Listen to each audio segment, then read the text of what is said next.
Hi, everybody. Thanks again for joining us. And today we're speaking with Danny Peppers, the owner and editor of the Stewart County Standard. And so we want to thank you, Danny, for joining us. We just want to speak with you a little bit about reporting on the disappearance and murders of Carla Atkins and Vickie Stout. So what can you tell us a little bit about the time you remember on the times you reported on Carla and Vickie? Well, I was so young when it first happened. I was in middle school, so I really didn't know much about it or anything else at the time. And then when I started this paper, though, the reporter who, at the time, it happened, he was actually working for the local paper here at the time, and he wrote about the story, several stories and stuff. And I actually have some papers here. I'll grab my phone because we are having to do it over the phone. But we had just a little explanation here of kind of how this went. Is when we ran, it first started running stories after I started the paper in May of 2015 and started mailing it to every mailbox in the county. I wanted it to be all local. And I have an editor's note in here in one of the first stories that we had, but it kind of explained the timeline of how we started this, because we really wanted to generate some interest in this story because it was coming up on the 35th anniversary of the girls who were murdered in LBL. And a lot of people that live here now never knew about it or heard about it or anything else. And it was one of the things that never happened here. At the time, of course, there were a lot of rumors about, cover-up, incompetence, everything you could think of. But I think a lot of it was just the absolute inexperience of any law enforcement here of dealing with something of such a horrible nature as what happened to these girls. And I really think that kind of hindered everything that was done. But what we've got in the editor's notes that I wrote, I said, and this was in the story that David Ross wrote. He was a reporter at the time for the Stewart Houston Times, that was the local paper.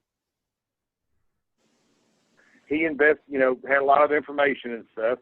But I wrote, in the summer of 2015, the Stewart County Standard began running an 8-week series of stories on the unsolved murders of Carla and Vickie, Carla Atkins Vickie Stout. The stories were written by Standard reporter David R. Ross, who had worked as a journalist in the area for decades and covered the unsolved Stout Atkins murder case from almost the outset.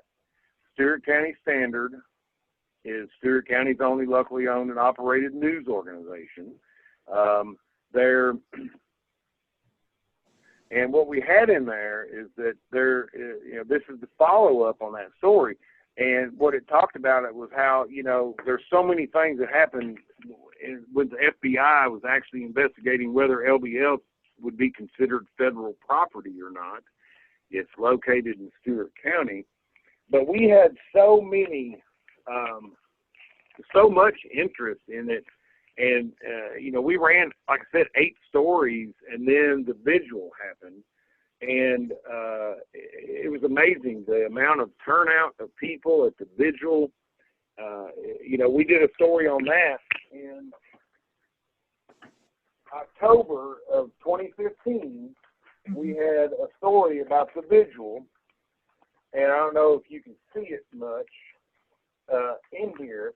But we had a picture and there was a lot of people there, and there was a TBI agent that was looking over newspapers. Here, I'm trying to figure out this. Yes, there you go. Push it next to the computer. Yeah. But, we had the memorial vigil. It was filled with, and we felt like the Holy Spirit of God Saturday moving during that anniversary memorial for the half-sisters. They were 16, 14 years old. I mean, that is no way to think about what could happen to them. But, there were a lot of people there. National Public Radio covered the event. WKMS, Murray State, recorded the vigil, and it began with a celebration of life.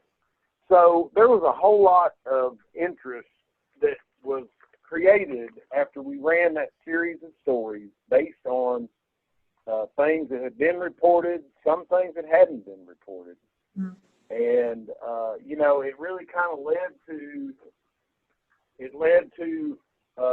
actually and let me hold this up a little closer, where they actually came down in Christmas and see, mm-hmm. This story was 2016 saw a movement in the unsolved murder case, and that's when the TBI actually put out this age, and I know y'all have put this on your podcast before, but there was a lot of interest in this, and it was sad. I feel like it was sad because we really hoped that there would generate some interest of things that hadn't been done before, and it kind of bothered me that we did these stories and we reported on the vigil. The TBI agent was actually looking over the papers that were laid out on the table. Not one TBI agent ever came by and asked me, never came by and interviewed me as the owner and publisher of the local newspaper that mailed the paper to every mailbox in the county. And now D.A. Crouch, I have to give him credit. He actually came down and held a series of meetings at Legends Bank looking for anybody that wanted to talk about information they may have on the case. And he never really got any new credible information. We had people come by. There's somebody I don't want to really mention his name. He's dead. He died a couple of years ago, but he came by and he had one of the girls told me that worked here at the time said that he had an old cornflake cereal box that had collapsed, and it was full of newspaper articles and different things about this case. And he really talked like he knew something. And, he said that he approached law enforcement, but they never really give him, they never followed up with him. But it's almost like, it seemed like he knew something, but it was a little worried about his credibility was a little in question, if that makes sense. Mm-hmm. So, do you have any questions on that so far? You said that fellow passed away a couple years ago? Yeah. And I don't want to mention his name just because of his family. I would if an investigator wanted to talk to me and come by and talk. But, he mentioned some stuff. He mentioned a term, said the Dover Mafia at the time. It was a nickname of a group that sold drugs at the time.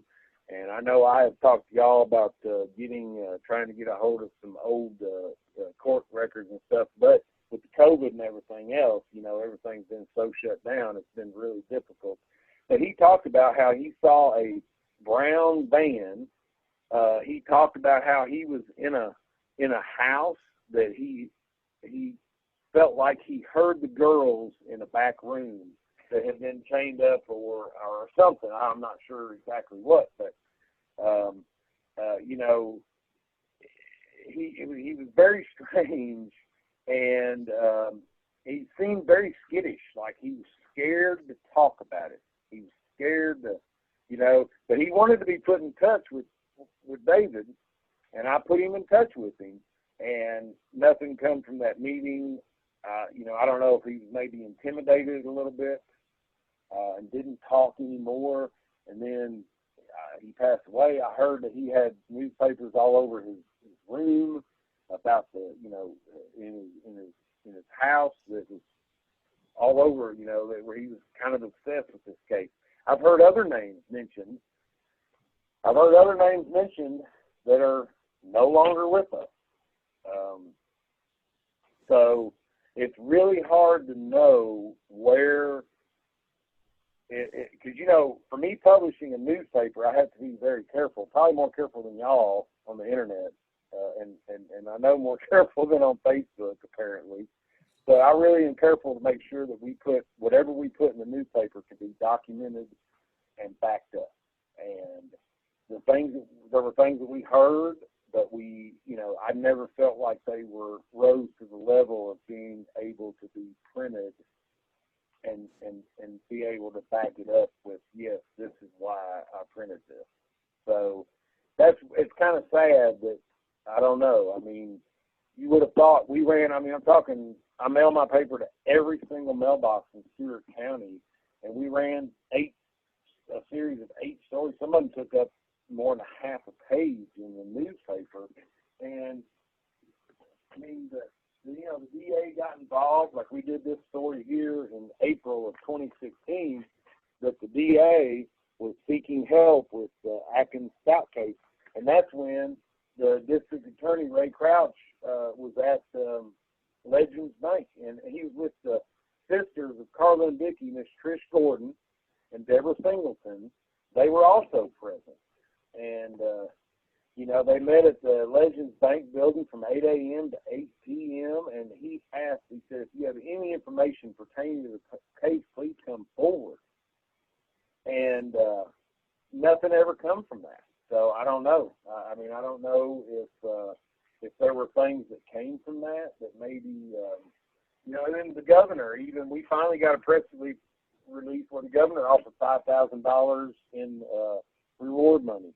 The mayor, Robin Brandon, who, his wife was family with the girls, and they offered, I believe, a $10,000 reward for information, and the family offered money. So, there's been rewards out there. There's been everything, I think, that can be done, and I don't know if there's information out there. I don't know if it maybe has died with some people that have been mentioned that are no longer here, or if it's not credible.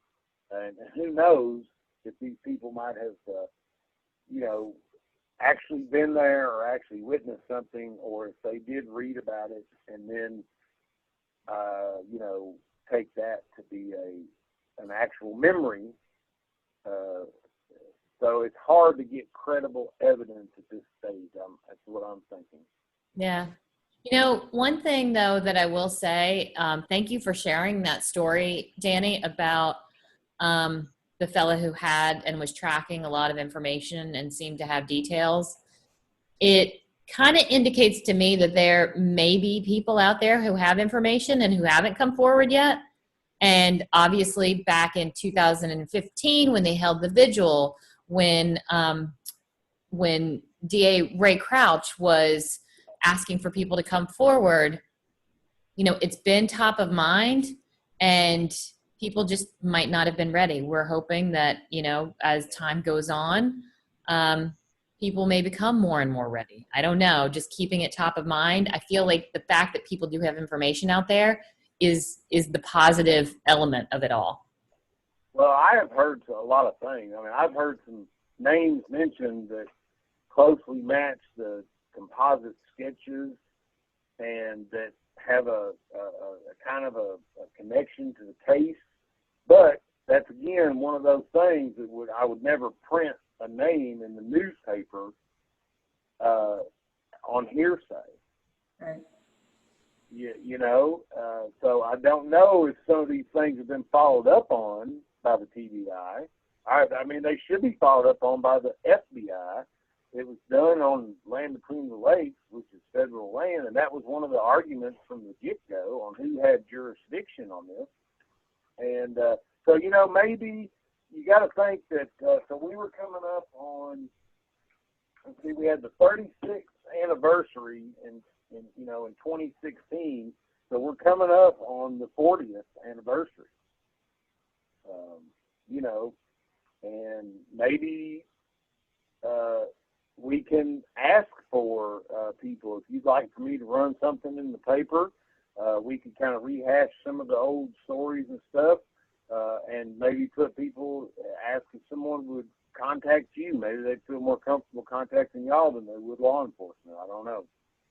Probably not if y'all put them on video on the internet, but if you just talk to them on the phone, they might do that. So Well, we always keep any sources anonymous that want to be, obviously. Danny, one thing I wanted to say real quick, in that paper you had with General Crouch, where the composite was there and the age progression, back when the original composite came out, that paper was never printed locally. So when you bought the paper and you put it out, you put it in everyone's mailbox. So what a difference that made when you were giving it to all the locals, because the family never even saw that original composite, and the family never saw the paper that we put out like that, or when we put out that article about the gun that was supposedly found and the different articles. Those are things that no one ever saw locally, though it was put out like in the Houston County and around Paris and different places. What a difference that made. Do you believe that? Like, these are things that people in Dover never saw at the time. I know, and I don't know, like I said, I really feel like that a lot of it was that law enforcement at that time, and to this day, has never dealt with anything like that ever before. So, that could be part of it, but also, I have a feeling they probably felt like nobody locally could have done that, and that it had to have been someone traveling through. It's the only thing I can think of. Like I said, I was so far removed from what happened at the time of my life that I wasn't running with that crowd. I wasn't, I didn't know the girls, so it was kind of hard. But yeah, I feel like if anybody should have known anything, it would have been from putting this. In everybody's mailbox. It is when this story it is when this ran that I got messages on Facebook. Mm-hmm. That showed that there were more than one person that thought that they felt like they knew who this could be. And there was a connection with someone that, was kind of eerie at the time. And like I said, I've never once been asked for any information from a TBI agent, which I thought was kind of strange. Well, you might now. You never know. Yeah, really. Yeah, maybe I shouldn't ask for things that, maybe I should watch what you wish for, Dan. Yeah. Well, I feel like, and I know the one that was assigned to the case at the time, I think he got assigned somewhere else.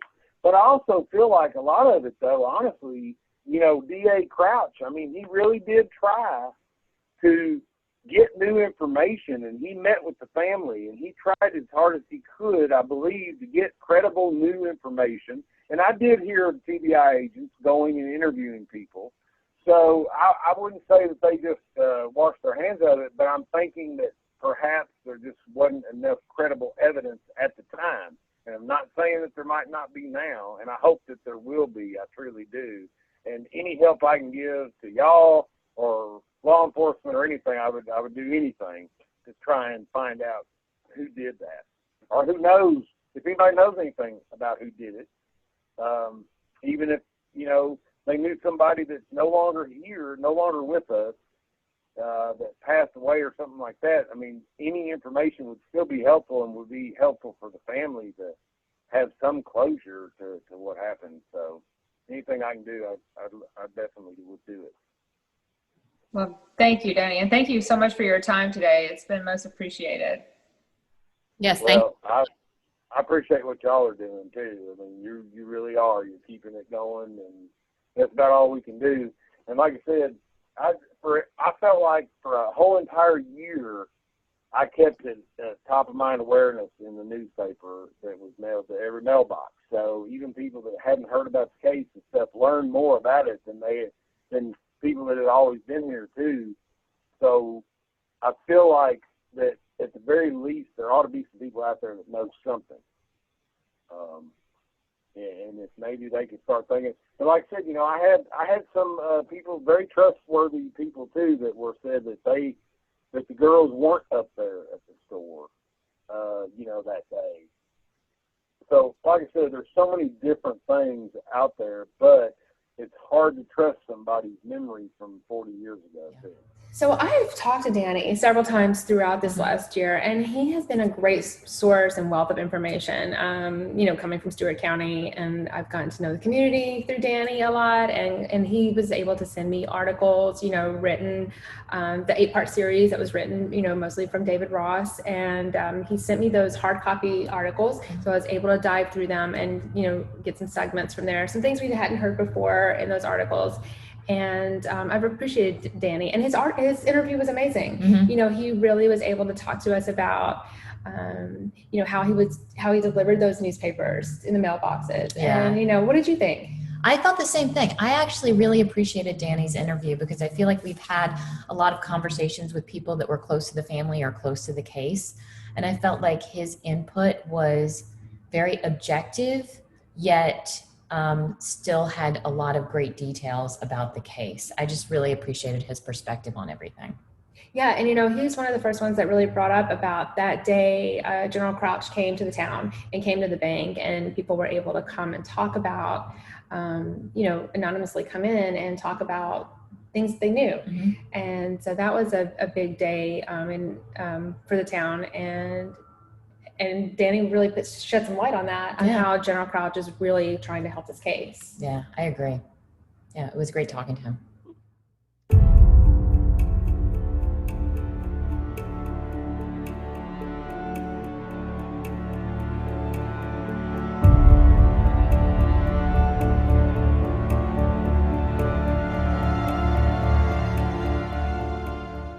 So in 2019, Lainie and I started Murder at Land Between the Lakes to be a voice for the girls and for the family, to help reach a larger audience and see what we could do to help get their voices out there and get their names out there, just so everybody else can know what happened to Carla and Vickie. To date, we have reached over 60,000 listens just on the podcast alone. And we also created a Facebook page, which has also reached a larger audience as well. So not everyone's on the Facebook page that's on the podcast, and not everyone's on the podcast is on the Facebook page. Mm-hmm. So with that being said, I just wanted to let everyone know how I got to know the family. So I went to school with BJ Gordon, which is Trisha's son, and that's how I got to know the case a little bit. And Lainie and I both grew up in Tennessee and now live in New Jersey. That's just a little background on the two of us and how we started the podcast and got to know each other and got to know the family of Trish Gordon and BJ and Carla and Vickie. So first of all, we'd like to thank everyone for tuning in and listening and being a part of this journey as well. Yeah. So today we are also aware of the developments that have happened throughout this year, and learning what's happened over 40 years has been a challenge as well as riveting as well. I don't know what else to say about that. I mean, it's been amazing. I'll be honest with you. When Amelia and I first started talking about this case and about her connection and about actually sharing the news of this with all of you listeners, it was really exciting. And we were thinking, okay, so we'll be able to kind of tell the story and get the details, and that will be that. And as we got into it, it was really the engagement and the response from the folks that were listening and bringing information to us and feeling comfortable talking to us. And we really developed a relationship almost with Carla and Vickie and the whole case and the community in order to really start diving in more and more into the details and becoming really passionate about making sure that we're able to make a positive impact on hopefully finding justice for Carla and Vickie at the end of the day. I mean, it was really more of a, let's tell the story, and now it's become so much more throughout this year. Yeah, no, you're exactly right. We really were looking to tell a story, not to be so much investigative. And you're right. I feel like we're part of a community and part of a family, and it's become really close to my heart. And I think I can speak for you as well. And we have learned so much. And there are many things that we can't share on the podcast, many things that we can't share publicly, and we wouldn't. And like, we protected many sources, many things that people have shared with us. We would never share names, as promised. When people call us, we promise not to share names and some information. We don't share publicly, but we do share information with the proper law enforcement. We give the information as needed to all the proper authorities. So everything that we do receive that we think is important, we do receive a lot of information, some deemed possibly rumors, but it's been very helpful. And the family information, things they didn't know about their sisters, good things. They've learned stories, and some of these stories you're going to hear in the next few episodes. So we're excited for you guys to hear all that. We've also received some great questions from listeners, and today we want to answer several of those questions. So we'll start, we'll do a little bit of Q&A with each other. So we'll start with question number 1. And part of me looking down because we've taken some notes, so I'm just making sure that we captured the essence of each question. Many crime-related podcasts just report information about criminal cases. This podcast seems to have become more of an investigative podcast, correct? So we sort of just answered that. Yeah. Right. We didn't intend for that to happen. We really just wanted to tell the story. And we were actually going to give this platform to many people in the community and have them come on and tell the story. And it didn't really turn out that way. It wasn't exactly what we thought was going to happen. And it turns out we did a lot of the investigating ourselves and found out a lot of information through, the cooperation of everybody in the community. So that's how it really worked out for us. So Lainie, I'll ask you this one. Okay. What do you do when a listener offers you information that might be relevant to solving the case? Well, we actually just kind of talked about that as well. I will say that we keep our sources anonymous. We're always open to having a conversation and hearing what any of our listeners have to say. However, if we do have information that is really relevant to solving the case, we will share that with the appropriate people who can make a difference in actually moving this case forward. So hopefully we will have made a positive impact on helping to gather additional information that maybe hasn't been uncovered previously. Okay, let's see. The next question. How does Carla and Vickie's family feel about you guys doing this podcast? Well, should we just let Trish speak? Yeah, let's let Trish answer that question. Hi, Trish. How are you?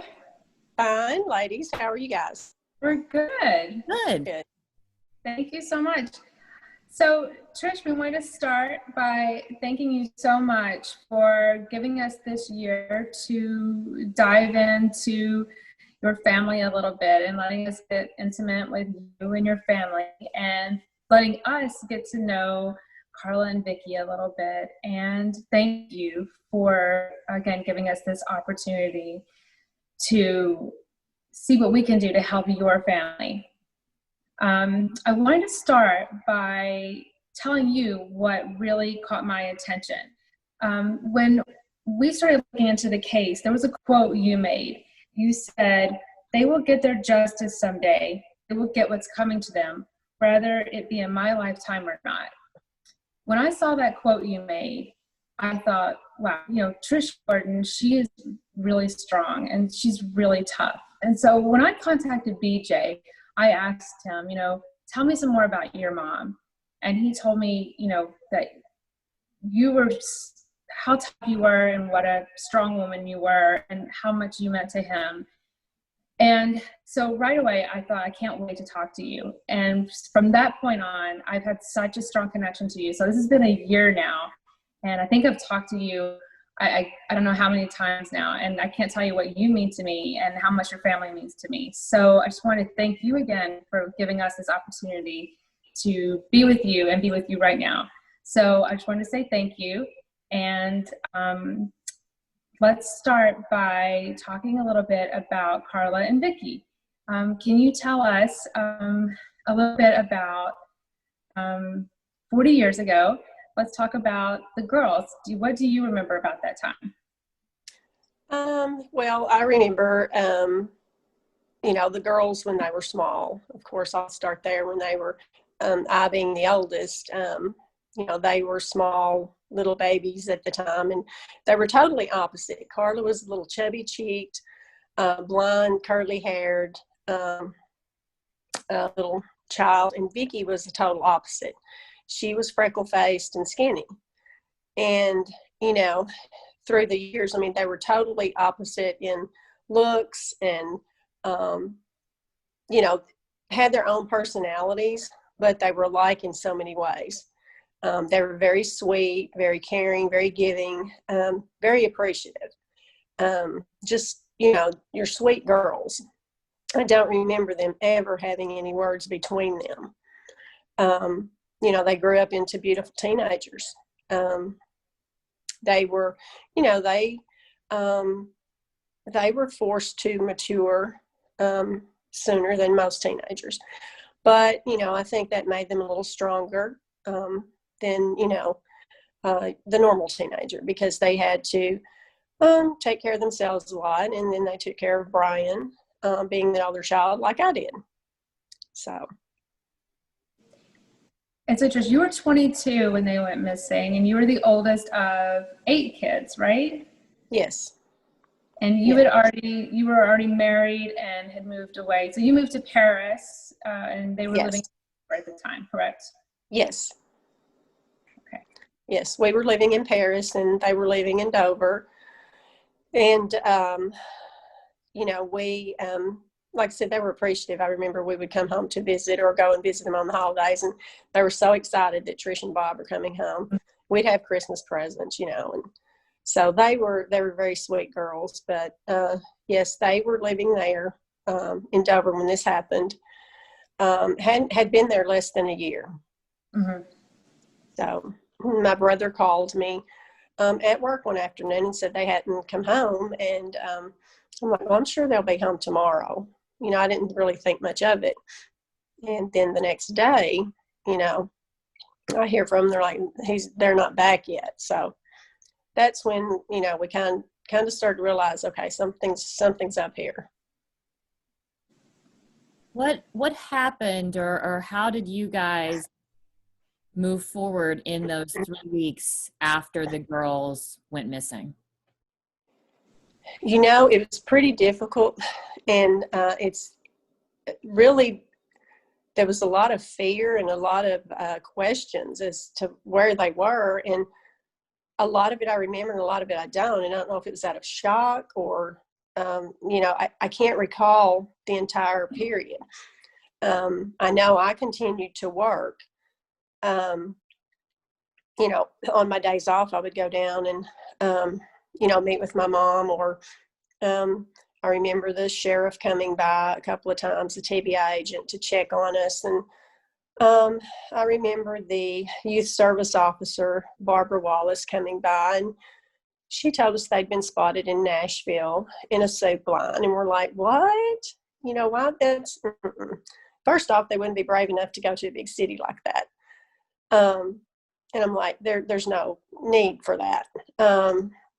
That's not true.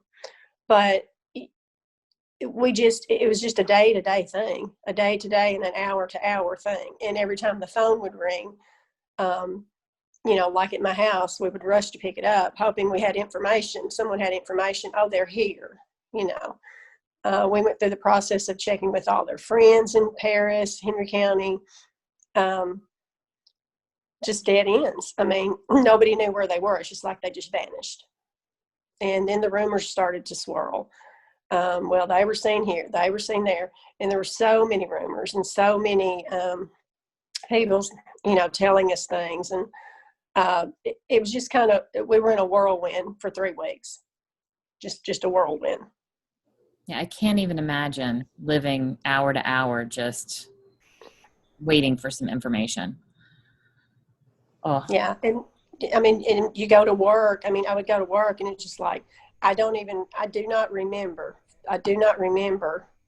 going to work. I don't remember, you know, it's just, it happened, but it's just a process you're just going through, just, you know, living in the moment and getting through.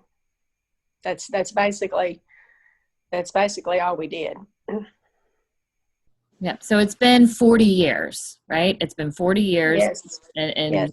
And we, there's still nobody who has been identified as a suspect or has been put on trial. How have you felt about the investigation over the past 40 years, and how do you feel about it today? I think in the beginning, looking back, and I was young, and, I assumed that they were doing everything in their power, and maybe they were. Maybe they were doing everything they could possibly do with, what they had as far as law enforcement officials, whatever. Looking back, I feel like there were a lot of things that they could have done differently, a lot of things that shouldn't have been done. I don't think it was, handled as quickly. I don't think the seriousness of it, I don't think they took that into consideration as quickly as they should have. But I think over the years, it's been getting better. They have worked with the family more closely, and I'm very happy today with how it is progressing. I still work very closely with the TBI and the DA, and they do keep me informed. And I can't really comment or won't comment on what is taking place right now. But my family and I, we are very, very pleased with how it is progressing today. Oh, good. I hope that means there's good news to come then. I absolutely think there's going to be a good outcome. I really do. That's great. I truly believe that. That's great to hear, Trish. And I will have to agree with BJ too. Your son BJ, you are definitely one of the strongest women I have ever come in contact with. I put up a good shield. But thank you. Yeah, I appreciate that. Yeah. Well, one other question I wanted to ask you too is, over the last few years, you've had a vigil for the girls. And do you feel like the vigils that you've held have, helped keep the girls, the remembrance of the girls? Do you feel like, this is something else I've asked in the past, do you feel like that's helped keep the girls' names out there? And do you feel like it kind of comes and goes and it keeps the girls', names alive then, and then it kind of goes away? Or do you think it helps keep it going? Like, do you think throughout the years? I think that when we started doing the vigils again, I think people were like, they had forgotten until we did the first vigil. It's like, oh, I remember that, because 40 years, a lot of people have left the area, they've passed on. So people had forgotten about this case until we did the first vigil. And I think each year they've become more effective, but I don't think that alone keeps the girls' name and memory out there. I have to think that this case has gotten so much attention, and the momentum has just been outstanding this past year. And I think a lot of that is dedicated to you ladies doing the podcast. I think you have brought some really needed attention to the girls, and I think you guys have put some valuable information out there that is going to help to solve this case. So I think the podcast paired with the vigil, I think it's a consistent tool. It's been consistent keeping their name out there on a day-to-day basis. So I appreciate that. Oh, well, absolutely, Trish. Well, you're welcome. And I think it's definitely time. It's been 40 years, so I think this was definitely an important time for the girls. And I think we always need to keep, their names out there, be a voice for the girls. And I think it's also due to the family. The family's done an amazing job keeping their names out there. And I saw a quote somewhere on a Facebook page where a woman said, to some people, this is a murder mystery to some people, but to a lot of people, it's a family tragedy. And I think that was a very powerful quote. And I think that's very important to for a lot of people to remember. Yes. Yes. I mean, it's a tragedy for our family. A lot of people look at it as an unsolved mystery, okay, or an unsolved crime, or a spooky story to tell. Don't go to Dover. That's where the two girls were murdered. Or don't go to LBL. But, they were children, and they were my sisters, and they were part of our family. and they were tragically taken from us by an animal. There's no other definition. So yes, it's a tragedy. It's not an unsolved ghost story that you can tell. It is a true tragedy. And, to some, like you said, Amy, if they weren't living in that time period, in that moment, they don't understand. But it is real life, and we live with it every day. It's real life every day. Do you have anything else you would like to say to all of our listeners and everyone that's listening to the podcast now? Yes, I would like to say thank you to everyone that has shared any information that they have had. And I would ask, I'm pleading, I'm begging from the bottom of my heart to anyone out there that has any small piece of information, even though they think it's trivial, it may be the biggest piece to the puzzle that we're still missing. So I would urge everyone to use their faith over fear and share anything that you might have concerning the girls. Anything. Yeah, that's perfect. Thank you, Trish. Thank you. Good to see you. You too. Thank you.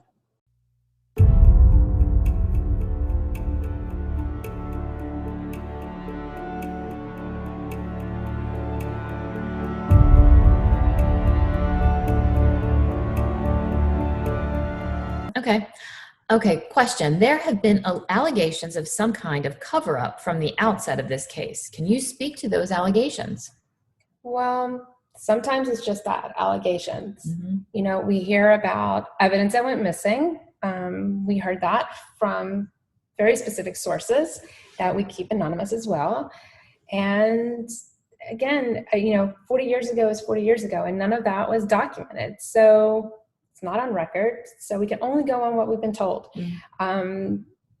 And the cover-up, again, it's allegations. So It's just that, an allegation. And I don't know if we'll ever know the truth of everything until we actually know what happened. Yeah. What do you think, Lainie? I agree. I mean, I think it all depends on how you interpret the situation. We know that from what we've heard, evidence has gone missing, which I think has been pretty corroborated. But did that evidence go missing because someone specifically wanted it to go missing? Or did it go missing just because it just happened, Mm-hmm. Like it was just a mishandling. Like there was not that many murder cases happening in Dover at this time. Like figuring out how to actually go about processing this case was probably a little bit of a riding the bike while you're trying to learn how to do it. So it's I agree. I think a lot of these allegations are just allegations until they're proven to be true with some sort of hard evidence. Mm-hmm. Okay, let's see.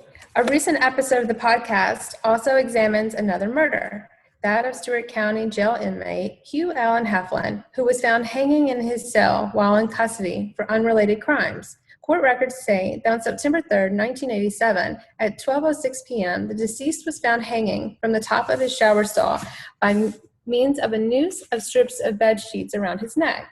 His hands and feet were bound together with strips of bed sheet, and a washcloth or towel was stuffed in his mouth. The water was running in the shower stall. Deceased was unconscious when found. At 12:30 p.m., he was pronounced dead by strangulation. Is his death related to the murders of Carla and Vickie? I mean, it's a great question. It's obviously two kind of situations that have a lot of unanswered questions around them, and two deaths of very young residents of Dover. But I guess at the end of the day, it kind of goes back to having that hard evidence. Unless we really know what happened to Carla and Vickie, then it's tough to piece the two together in any really strong way. Yeah, and again, it goes back to the alleged phone call we received about the idea that possibly Hugh was taken down to the scene. Did he see the girls? Was he threatened? Was he part of this at all? I mean, did he see something he shouldn't have seen? Was he threatened? That's something we're not gonna, we won't know until we know the truth, and talking to, Rue Heflin, she was a guest on one of our episodes, and we can play what she said. I think we have a clip of that. So let's play that. Why do you think someone wanted to take his life? To make him be quiet about, maybe he did know something about Carla and Vickie, or maybe it was about the drug ring we talked about, or what do you think? I can't speak for anybody but Rue. I personally think he knew something. I think he knew things that were so damaging to the good old boys network that existed and still exists to a certain extent in Stewart County. And he was a liability they couldn't afford. I think personally, based on all these years that have gone by and thinking about it after all these years, I think that there is a relationship between what happened to Carla and Vickie and what happened to my brother. At first, I didn't see it, didn't really think so. But the more that I've learned through this wonderful podcast that y'all are doing, the more I have grown to believe that, yes, they're related. Probably more deeply than even I suspect. And I think that all of that had a part to play in why they chose to let my brother hang there and die that day rather than save him. And we talked to Rue Heflin, Hugh Allen's sister. When we spoke with her, she had a really, riveting conversation, and it was really great to talk to her when she was a guest on one of our recent episodes. And here's another clip of Lainie and I discussing Rue's comments from that conversation. How do we see the Hugh Allen Heflin case possibly being related to Carla and Vickie? Well, we had heard from another source that reached out to us and told us that at some point between the girls disappearing and when the girls were found by hikers, that there is a possibility the perpetrator took Hugh Allen Heflin along with a couple of other people down to the crime scene to see the bodies. So I don't know, exactly when that was, but it was within that 3-week time frame. So there's a possibility Hugh Allen saw the girls dead. And as we noted with Rue, he knew the girls and he was friends with Vickie. Mm-hmm. So if that is true, you can only imagine how deeply disturbing that could have been. And Rue also did say in our interview that he changed after October of 1980. So could that have been the reason he changed? Yeah, no, that's a really good question. Also, I guess, why would anyone ever take someone to a crime scene? Was somebody trying to show off that they were a part of this horrific murder? Or were they possibly using that to threaten Hugh Allen and others as kind of this could happen to you type message? Yeah, you wonder, right? Was that a message? So question, the podcast has consistently called for DNA testing on evidence in this case. Is there DNA evidence in this case? Would testing today produce results that such testing didn't yield in the past? What do you think, Amelia? Well, I think, I don't think all the evidence went missing. I think there's definitely still evidence available. And I think that now with today's technology, there has to be DNA on it. There has to be touch DNA. There has to be something left. I mean, I think the girls' clothes should still be available. I think there still has to be DNA. And I think, fingerprint technology is advanced as well as DNA technology. I think that that's still a great possibility. And I think that's how this case can be solved. Yeah, and I agree. I think that, even DNA testing 5 years ago versus DNA testing today, even DNA testing, 2 years ago versus DNA testing today, the advances still are coming exponentially.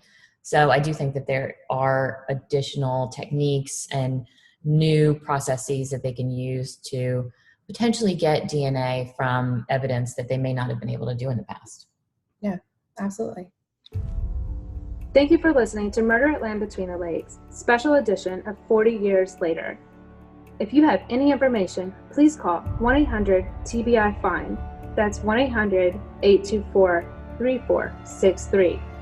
You can also reach us at 609-429-0371. That's 609-429-0371. Stay tuned as we begin Season 2 at Murder at Land Between the Lakes, coming soon.